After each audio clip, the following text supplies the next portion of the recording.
Real stories of werewolves, of Dogman from history, from your emails, illustrated and animated with the democratizing magic of machine learning AI. Welcome to Scary Stories. They made my man a werewolf. Dear Scary Stories NYC. The first time I saw the Dogman, it was just a flash of amber eyes reflecting moonlight from the darkness beyond our property line. I was bringing in laundry from the clothesline. Something about the mundane task had always calmed me, but I felt that distinctive prickle down my spine that signals that you know you're being watched. When I turned toward the woods, the amber eyes blinked once, then vanished. I told myself it was a deer, or maybe a coyote.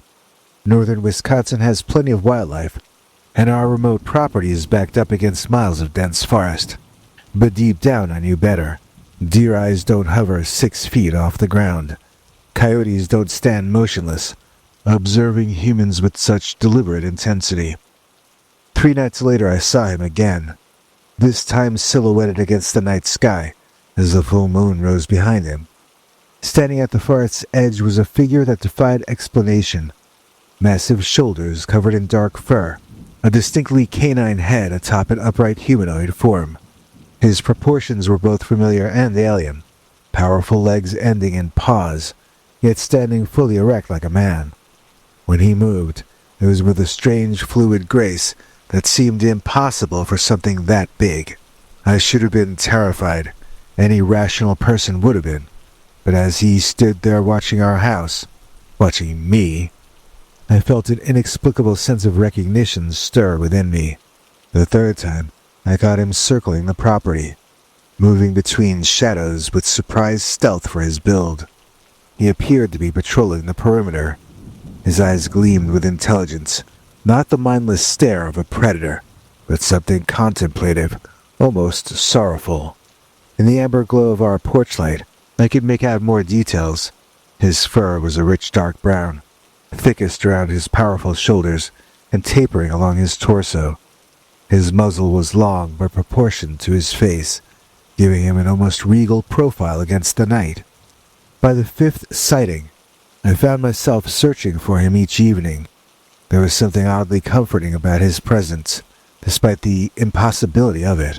He never approached the home directly, always maintaining a respectful distance, but he was undeniably watching over the property, and over me. One night, after a particularly difficult day of dead-end phone calls about my missing husband, Rick, I stepped onto the back porch, and I called out into the darkness. "I know you're there. What do you want from me?" The silence stretched for so long, I thought he might not be there after all. Then came a soft rustling from the blackberry bushes near the old garden shed. The massive figure emerged partially from shadow, his glowing eyes fixed on mine. For one breathtaking moment, he seemed about to approach. Then, with a tilt of his head, a gesture so achingly familiar it made my heart clench, he retreated back into the darkness. That night I dreamt of Rick. In the dream, he stood at the edge of our property, trying to call out to me, but no sound would come. When I awoke, the scent of pine and musk lingered in our bedroom, although the windows were closed tight. As weeks passed, the creature's visits became even more frequent. I began to notice patterns. He appeared most reliably when I was upset or anxious, as if somehow attuned to my emotional state. The timing of his appearance, so shortly after Rick vanished, couldn't be coincidental. And something about those men who had hired my husband, with their talk of ancient rituals and transformative art. The pieces were beginning to align in ways too terrifying for me to fully contemplate. What if the Dogman wasn't hunting me at all? What if he was trying to tell me something? Something about Rick's disappearance? Or worse, what if he was the answer itself? My husband Rick had been a gifted sculptor, specializing in metal and stone. His work celebrated for capturing movement in static materials. 8 months ago, he'd been approached by 3 men in expensive suits who who commissioned a series of sculptures based on ancient transformation myths. The pay was substantial, enough to cover our mortgage for a year, but something about those men had unsettled me from the start. In the weeks before he disappeared, Rick became increasingly secretive about this project. He worked late in the studio behind our house, often coming to bed well past midnight, with his hands stained black from some substance that wasn't his usual metal patina or stone dust. When I asked questions, his answers were vague and distracted. They're just businessmen, that's all. Businessmen with specific aesthetic interests, he would say. But the sketches I glimpsed in his notebook depicted bestial forms emerging from human creatures, unsettling primal imagery, unlike his usual work. The night he vanished, Rick received a call during dinner. He listened more than spoke, his face draining of color, before he abruptly stood. "I need to meet them tonight. They say it's ready." That was all he told me. Then he grabbed his tool bag and jacket. He kissed me quickly, promised to explain everything later, and then he was gone. That was 2 months ago. The police showed minimal interest in Rick's case. No signs of struggle, no ransom demands, a history of him working unusual hours. They classified it as a voluntary absence. "People leave their lives sometimes, ma'am," one officer suggested with poorly concealed indifference. My own investigation led me to an abandoned warehouse, where I found Rick's broken chisel and traces of a bizarre black powder that seemed to absorb light rather than reflect it. But the man had vanished, leaving behind only ritualistic symbols etched onto the concrete floor and walls. Without funds for a private investigator, I had unfortunately reached a dead end. Then the Dogman began appearing, and with him came dreams of Rick lost in darkness, calling for me from a place between worlds. By the 6th week of Rick's absence, the Dogman had become a near-constant presence in my life. No longer content to watch from distant shadows, he began approaching closer to the house each night. I estimated his height at nearly 7 feet, his massive frame both imposing and somehow graceful, despite its bulk. His fur caught moonlight in ways that revealed subtle variations in color, predominantly deep brown, with lighter streaks along his shoulders and darker fur framing his face. What struck me most were his eyes. In certain light they gleamed with that otherworldly amber glow, but in others they appeared almost hazel, intelligent, expressive, and hauntingly familiar. I began recognizing patterns in his movements, the way he tilted his head when listening, how he would stand with weight shifting to one side when observing something intently. Gestures that triggered persistent déjà vu. Neighbors reported hearing strange sounds at night. Not quite wolf howls, not quite human cries, but something unnervingly between. One lady down the road from me asked if I had gotten one of those large breed dogs. She said she thought she had glimpsed one near my property line. I lied and I said yes. One morning I found paw prints circling our entire property, a perfect perimeter patrol that must have taken hours to complete. The prints were enormous, showing both canine pad structure and an almost human distribution of weight, as if the creature walked partially upright. Then came the gifts. Small offerings that began appearing on our back porch. A particularly beautiful river stone, a rabbit, mercifully already cleaned. Wildflowers of the exact variety Rick had once picked for me during hikes. Once I found his favorite type of drawing pencil, a brand he special ordered, placed carefully beside the welcome mat. The night I found the courage to sit on the porch steps rather than retreat inside, the Dogman emerged from the tree line and stood watching me from the garden's edge. Though 30 feet still separated us, it was my closest view yet. His chest expanded with steady measured breaths. His posture was not threatening but protective, alert to any sound from the surrounding woods. When I spoke, just a quiet hello that barely carried across the yard, his ears perked forward. He made no sound in return, but his head dipped in what appeared to be acknowledgement. We remained like that, in silent communion, for nearly 20 minutes before he melted back into the darkness. The most unsettling encounter came when I awoke at 3 a.m. to find him standing directly beneath our bedroom window, looking up at me with an intensity that penetrated the glass. His massive paw-like hand pressed against the side of the house, as if testing the barrier between us. When our eyes met, he didn't retreat as usual. Instead, he raised his other hand in an unmistakably human gesture, palm out, fingers spread, a universal sign of peace or maybe saying hello. In that moment, watching his silhouette against the moonlight, a terrible suspicion that had been growing in my mind crystallized into near certainty. My mental health deteriorated as weeks without answers stretched on.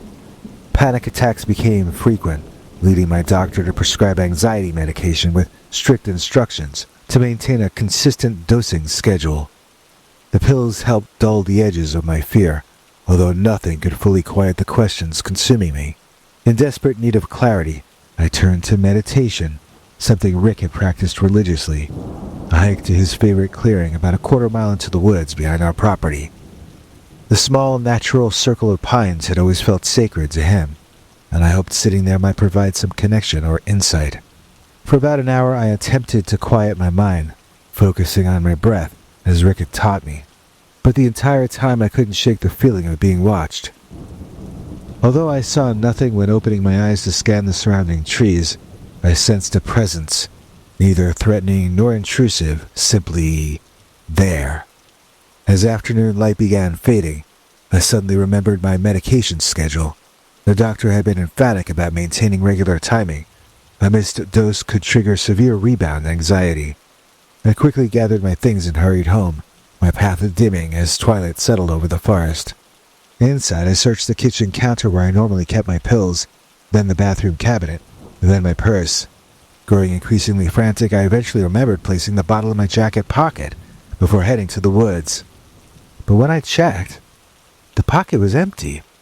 Panic began clawing at my chest, a familiar tightness that preceded my worst attacks. The medication must have fallen out of my pocket somewhere along the path. The thought of retracing my steps through the darkening woods filled me with dread, but missing a dose filled me with more.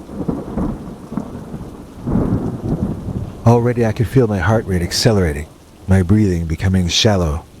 I grabbed a flashlight, steeled my nerves, and stepped out onto the back porch. The sun had nearly set, casting long shadows across the yard. As twilight deepened into dusk, the forest beyond our property had become a wall of impenetrable darkness. Standing there, I felt my resolve wavering. The woods that had seemed so peaceful hours before now loomed ominous and forbidding. My doctor's warning about missing doses echoed in my mind, battling against my growing fear of what might await me on that darkening path.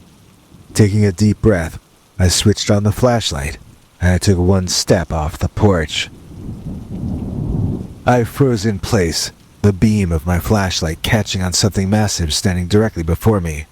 There, fully revealed in the light, stood the Dogman. No longer concealed by distance or darkness, his true form took my breath away.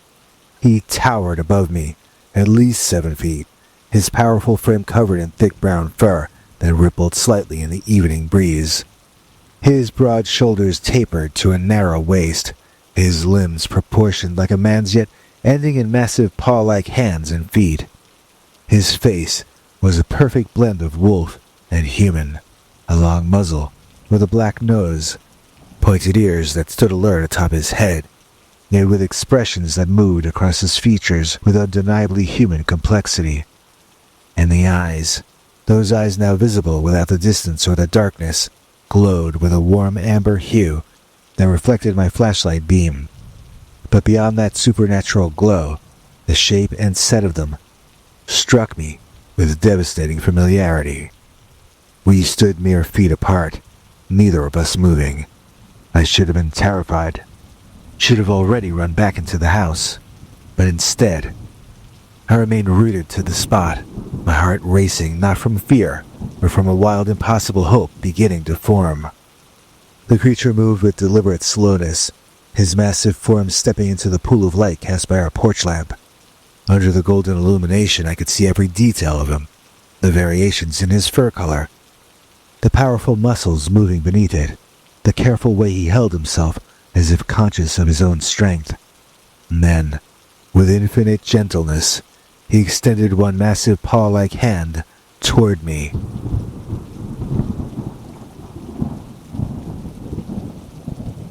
In his palm sat my pill bottle. My breath caught in my throat as I stared at the orange prescription container. Then back at his face, he remained perfectly still, arm outstretched, waiting. With trembling fingers, I reached out. As I took the bottle, my other hand instinctively moved toward his wrist, drawn by something that had caught the porch light's glow. There, partially hidden by fur, was a wristwatch with a broken band. The watch looked familiar, and as I stared more closely, I understood it was Rick's watch. I recognized every detail of it, the vintage face with the slight crack across the crystal. My legs gave way beneath me as realization crashed down. Before I could fall, the creature moved with lightning speed, massive arms catching me, with the exact same reflexive motion that Rick had used countless times during my fainting spells.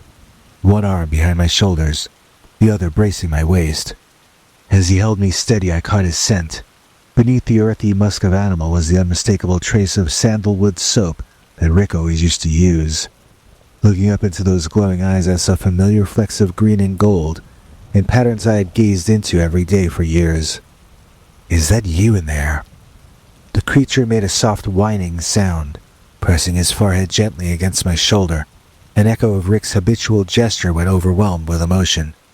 Despite his monstrous form, his touch remained achingly gentle, mindful of claws and strength that could harm me. Tears streamed down my face as I wrapped my arm around his massive form, my fingers sinking into thick fur. His body tensed in surprise before carefully, so carefully, enfolding me in an embrace, those long, powerful arms that could easily crush me, instead cradling me with heartbreaking tenderness. We stood like that in the still light from my home, from our home, the human and the beast, connected by a truth too impossible to speak aloud, yet too powerful to deny. The Dogman, Rick, held me as if I might break, while I clung to him as if he might disappear again if I let go. Under the night sky, with our shadows merging into one on the stone path, I felt both the greatest heartbreak and strangest comfort I had ever known. Whatever had happened, whatever he had become, the essential truth remained. He had found his way back to me. That was 3 weeks ago. Since then, we've established a strange new routine. Despite my pleas, Rick refuses to enter our home. Something about the transformation seems to have created an aversion to enclosed spaces, or perhaps shame keeps him from attempting to inhabit our former life too directly. Each evening, I sit on the back porch and I wait. As darkness falls, he emerges from the woods, approaching with that same careful deliberation. We've developed our own form of communication. My words, met with his gestures, whines, or movements, which I'm still learning to interpret. Sometimes he brings small gifts, objects from his former life that he somehow retrieves from places unknown to me. I've converted Rick's studio into a research space, filling it with books on folklore, transformation myths, and occult practices. The symbols I found in that warehouse seem to match ancient rites designed to transfer human consciousness into more powerful forms. Those men weren't clients. They were practitioners who used Rick's artistic talent to create the very vessels needed for their dark rituals. What they didn't count on was Rick's will, his connection to me proving stronger than whatever spell bound him to their control. So he escaped them, but he could not escape the transformation itself. Each night I read aloud from whatever texts might hold answers, while he listens from the porch steps. I leave food that goes mostly untouched, although he seems to appreciate the gesture. Sometimes, when the research frustrates me to tears, he rests his massive head gently on my lap, in a gesture so tender it breaks my heart anew. Some nights, like in the image that will forever haunt and comfort me, I stand with him in the moonlight at the edge of our property. His powerful form towers protectively beside me, my hand resting against the fur of his chest, his glowing eyes looking down at me with Rick's soul unmistakable within them. In those moments, despite everything, I feel strangely whole. I don't know if there's a way to reverse what's been done to him. The man who performed the ritual had vanished completely, but I will continue searching, dividing my time between research and simply being with this new version of the man I love. So if anyone reading this has information about reversing transformation curses or maybe knows something about ritualistic shapeshifting, please contact me through the comments below. Until then, I'll continue waiting at the forest's edge each evening with 2 sets of pills. My prescription and whatever combination of herbs and elements my research suggests might help Rick. Some might call it madness to continue to love someone transformed beyond recognition. But when I look into those amber eyes glowing in the darkness, I know with absolute certainty, love transcends physical form.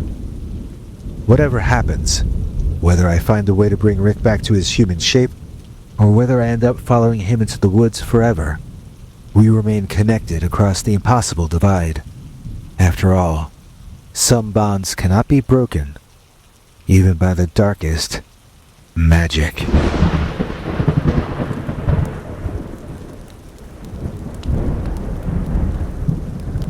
It's the return of an old friend, and it makes us just so happy. From beginning to the end, we thank you, Chris C. Please join me in welcoming our once and future channel member, Chris C., for making this episode possible. Chris C. just today rejoined our channel memberships on YouTube at the highest $10 level, which is news we desperately needed to hear. We missed you, Chris, although I did still keep sending you the shows by email anyway because you're cool. So anyway, the great Chris C. gets to see our secret uncensored Dogman episodes that the public never gets to see. If you'd like to see them too, then listen to what our international TV spokesmongrel Henry Lee Dogman has to say about it. Hank? Thanks, Biggie. And thanks to all of you for watching this far. If you liked it, please click like. If you'd like to see more of our work, please subscribe. And also click that bell icon if you'd like to be notified when we put out a new episode. To become an executive producer, you can donate to us through the thanks button under each of our videos or through our paypal.me/PeterBernard209 page. To receive cool perks like secret uncensored Dogman episodes far too wild to ever run on this channel, you can become a YouTube channel member by clicking the join button, or join our PayPal subscribers club at peterbernard.com. Joining either at the $3 a month level or above gets you access to our over 25 hours of secret uncensored Dogman stories available nowhere else. Do you have a scary story about Dogman or some other kind of high strangeness that happened to you? Let us know by emailing us at scarystoriesnyc@gmail.com or by leaving us a voicemail message at 804-LA-SCARY. You may need to call back on that when it cuts off after I think 3 minutes. And if you don't want to do any of that stuff, thank you for simply watching to the end. Good night, and have a scary tomorrow.